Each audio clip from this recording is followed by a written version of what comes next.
Wow! Wait lang, parang natin yung ating... Pero kung wala, bagsak kami dun sa convenience store dun sa harap. Sa hotel na lang kumain, naka-sweet kasi kami eh.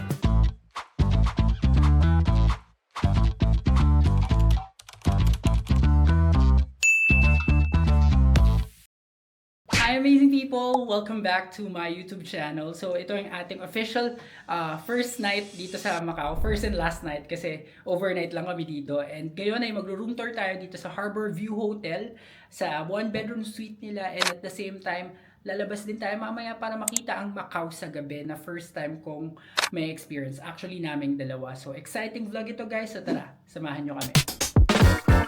So ito na guys, sabay-sabay nating makikita tong room na to. Keycard, room 401. Ayan na. Okay. Oops.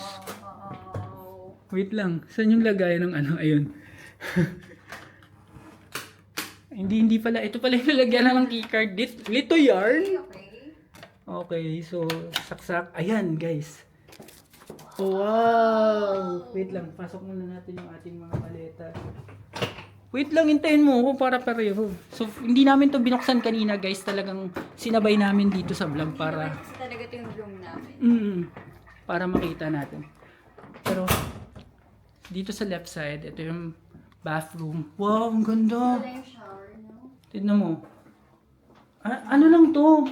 Bathroom lang. Ano lang? Talagang toilet lang. So, ito yung CR talaga. So, ito, ano to? Yung... Ay, hindi. Closet. Closet to guys. May closet dito sa right side. Pero nice, ganda. So, walang liguan. Ayan, tapos, dito muna. Dito muna tayo sa sala. So, ito guys, grabe talaga. Meron kami ditong meron kaming, may mesa, meron ditong sala. Ayan, tapos sandamukal na tubig, may malaking TV, may mga tubig. Ito merong, Macau Fisherman's Wharf. Yung refillable water. Kasi may water here dun sa may labas. Tapos may mga tea, coffee. Yan. Yung typical na mga nakikita ninyo.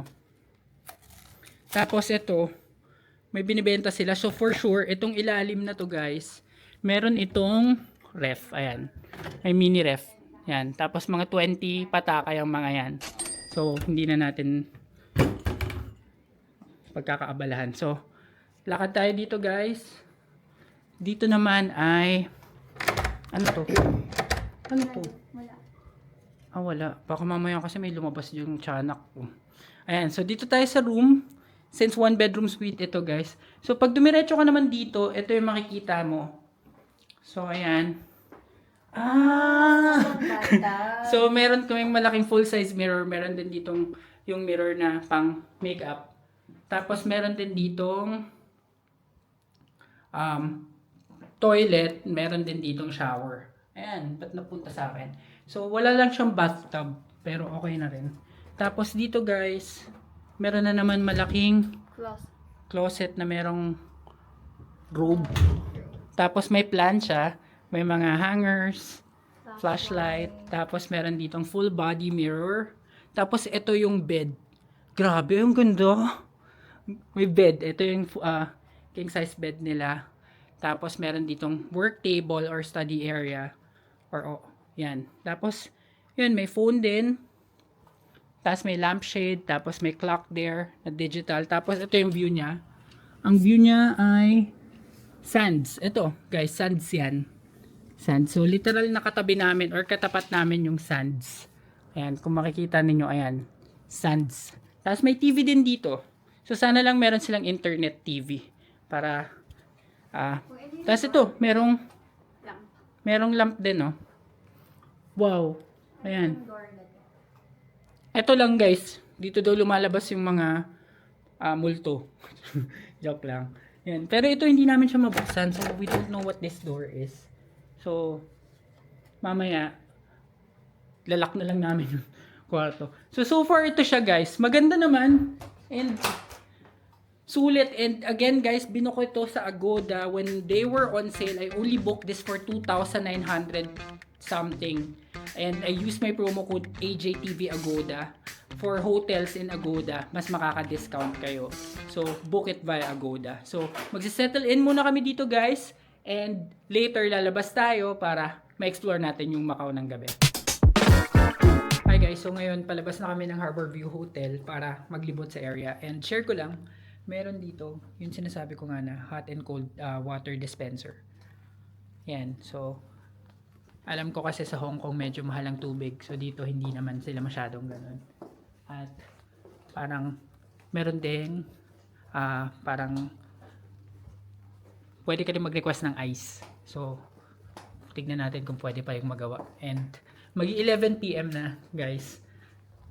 So tignan natin kung ano pang mabibili naming dinner. Pero na-excite kami pumunta ngayon sa Fisherman's Wharf kasi nadaanan nga namin yun kanina bago ibaba dito. Ayan, so ayan yung mga selfie areas. Okay, so punta lang tayo Elev at explore na tayo. So guys, dito sa lobby merong 24-hour convenience store. Tapos nag-accept sila ng mga WeChat Pay, Alipay, ayan nakalagay dito. So pwede kayong bumili dito. If sarado na dun sa labas. Pero mag-explore muna kami sa labas. Ang laki talaga niya guys. So parang ibang lugar. Ayan, so tara. So ito guys, yung labas nitong Harborview Hotel. Ito yung sands. Ayan, so ito yung view natin. Yung view ng hotel natin, sands. Tapos meron kaming nakita. Dito sa sands kasi may mga kainan din dyan sa loob. So ito, pag nilakad natin pa diretso dito, literal na sa Fisherman's Wharf ito matatagpuan tong Harborview Hotel. So instant na meron ka nang mapapasyalan agad pag nag-check-in ka dito sa hotel na to. So ayan, ito na yun, Fisherman's Wharf. Ayan, so diretso lang tayo ng konti para makita natin yung Colosseum. So guys, temperature check.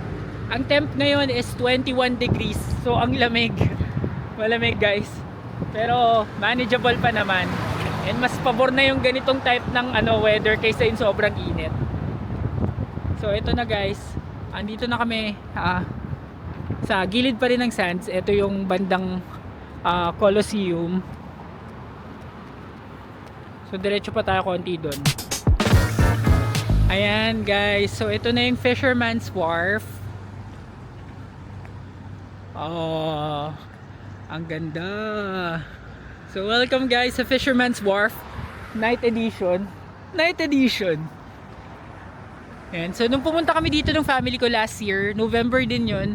And umaga yun. So nagpicture-picture kami kasama si Kuya RB.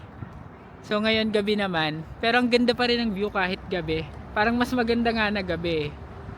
Yan. So pakita ko lang sa inyo yung view. Ganda. So ikutin natin siya. At para makita ninyo na open din siya kasi pumasok lang kami. Hintayin na lang namin paalisin kami kung sakaling hindi na pwedeng umikot-ikot. Pero magpipicture-picture lang din naman tayo dito. Ayan guys, bilang syempre gabi na, wala na masyadong establishments na bukas, pero may mga coffee shops, restaurants dito, may mga establishments. Siguro kapag yung daytime, of course mas bukas sila. So ito yun, nung kami nagpicture-picture ng family ko, kung babalikan ninyo yung vlog na yun, nung nag-tour kami kasama si Kuya RB, yung local tour guide dito sa Macau. Yan, so parang ang peaceful niya ngayon guys. Ang peaceful niya. Yan, tapos ito pala guys, may mall din dito. Para siyang mall, may mga hindi lang din namin siya na-explore kanina, pero baka dyan na kami dumaan pabalik. Ayan. Guys, bilang solo namin tong area, magpipicture-picture muna tayo.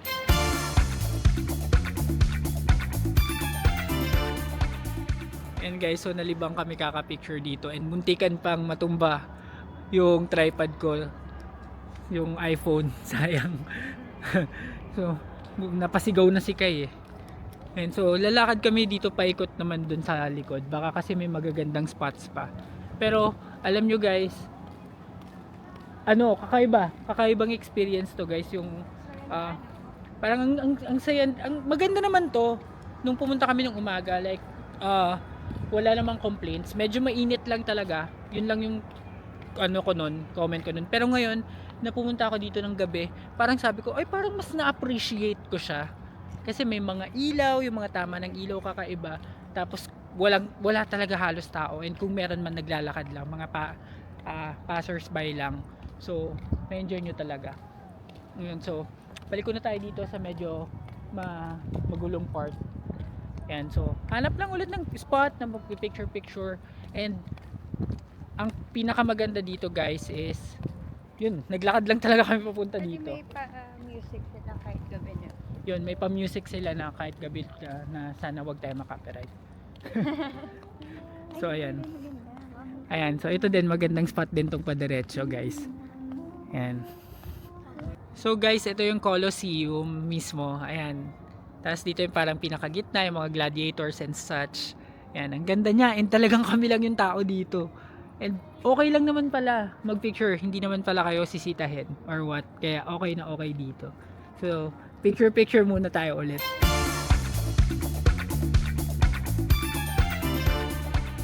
So guys, nag-ano lang kami. Picture kami dito. Pictorial. Para maraming memories. And ngayon, balis na tayo dito sa Fisherman's Wharf. And maglalakad kami papuntang Sands naman para maghanap ng 7-Eleven or parang may nakita kasi akong McDo. Pero marami pa naman sigurong bukas na restaurants or convenience stores dito. Pero kung wala, bagsak kami dun sa convenience store dun sa harap, dun sa loob ng Harborview Hotel. Yan, so enjoy naman namin siya, mga paglalakad-lakad lang, enjoy lang. And first time nga kasi namin pareho na pumunta dito sa Macau ng gabi. So, let's go. Sandali lang guys.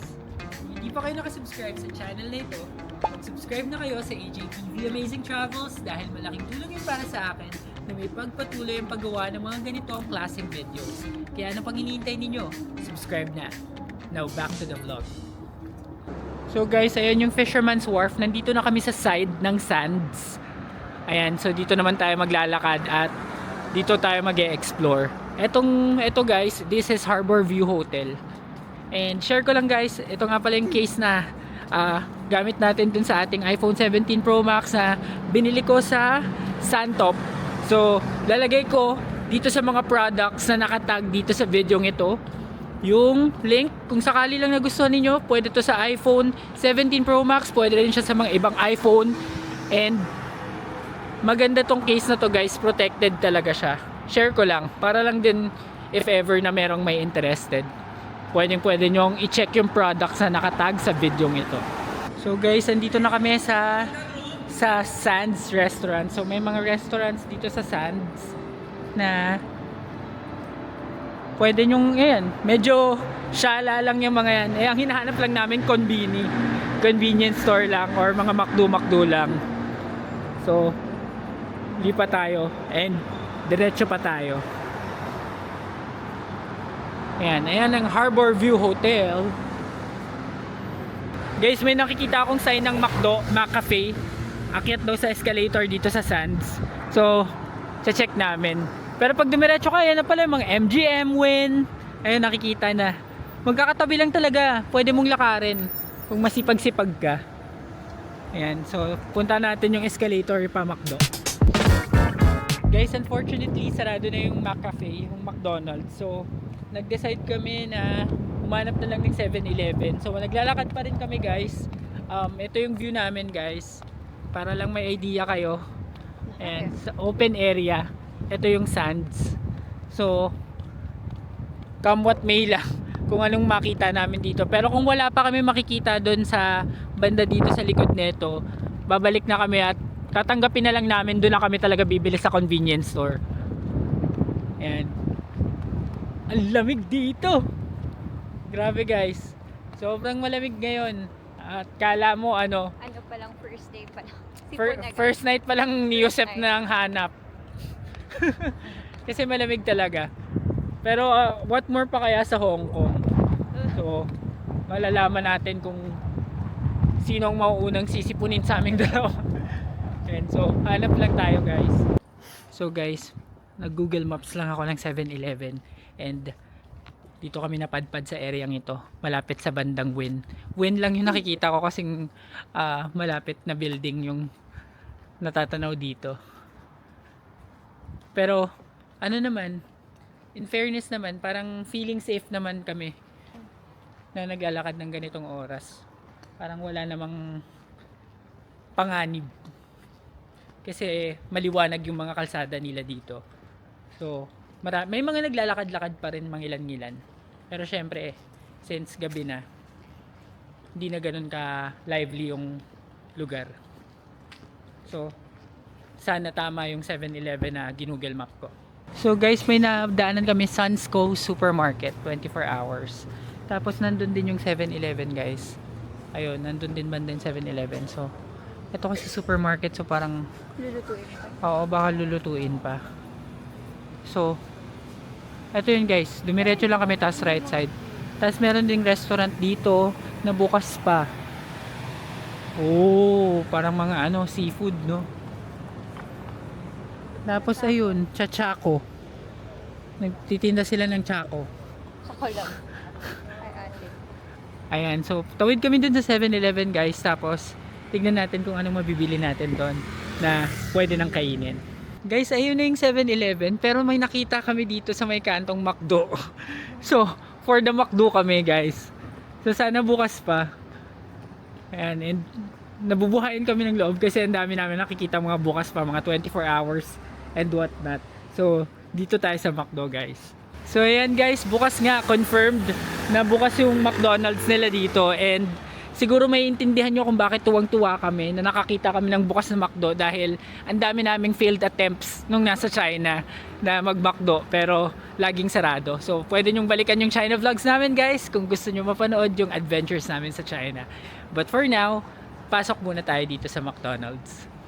Ayan guys, so touchscreen to start. Ay, gusto ko yung pinatayan tayo. English. Ayan, English. Yun tayo kain. Oh, dito na. Ayan yung menu nila guys, oh. Pause nyo na lang. May solid, oh. May salad. And so, order muna kami guys. Tapos, balikan namin kayo maya-maya. So guys, ito na. Inihintay na lang namin. Binili lang namin is yung McCrispy chicken na Cajun tsaka grilled chicken burger. Ang total is 57.50 pataka. So, pupunta pa rin kasi kami ng 7-Eleven. Baka kasi may mas mabiling rice meal doon or what. Para at least may pagkain na rin kami hanggang bukas. So guys, ito na. Tinake out na lang namin kasi nga pupunta pa kami sa 7-Eleven. At sabi ko, sinuggest ko na sa hotel na lang kumain. Naka-suite kasi kami eh. Naka 1-bedroom suite kasi. Ang yabang, kala mo naman binayaran talaga. Eh, naawa lang siguro kaya kami in-upgrade. Ayun, so doon na lang kami para at least ma-maximize namin siya kahit isang gabi lang. And oras lang actually. Oras lang kami doon sa hotel kasi nga, check out na rin kami bukas. So punta na tayo sa 7-Eleven. Yun yung 7-Eleven na nadaanan natin kanina. Ayan guys, so nandito na tayo sa 7-Eleven. 7-Eleven ang ating go-to place pag mga food. Ayan, etong gusto ko mga bread, oh. Tignan mo yung mga bread, oh. Ayan, guys, ang sasarap ng mga bread. Ayan, may melon pan bread ba? Ayun, may parang ito.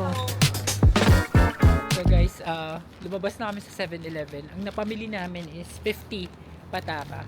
Ano lang yun, guys? 2 onigiri, tapos bread para bukas. Hindi kasi daw pwede mag-vlog, so sinita kami nung staff ng 7-Eleven. Pero okay lang. Ngayon, pabalik na tayo dun sa ating hotel at dun na tayo kakain. So guys, nakabalik na kami dito sa hotel and ito yung itsura ng food. Papakita ko lang mabilis. Ito yung mga napamili namin. Ito yung Cajun McCrispy na Korean inspired. Ito siya. Ayan. Tapos ito yung grilled chicken burger. Tapos ito yung binili ko sa 7-Eleven. Milo melon pan, tapos 2 onigiri, tapos ito yung almusal din namin bukas na original flavored roll cake. So, yon guys, dahil dyan, i-end ko na muna ang vlog na ito. Maraming salamat sa lahat ng nanood ng episode na ito ng ating Macau Hong Kong Vlogs. At kung nagustuhan ninyo ang video ito, please give me a like, comment, share, and subscribe to my channel. And do not forget to hit the notification bell para updated kayo sa aking future vlogs. Abangan ang ating next episode sa mga susunod na araw. Yun lang guys, maraming salamat. Bye!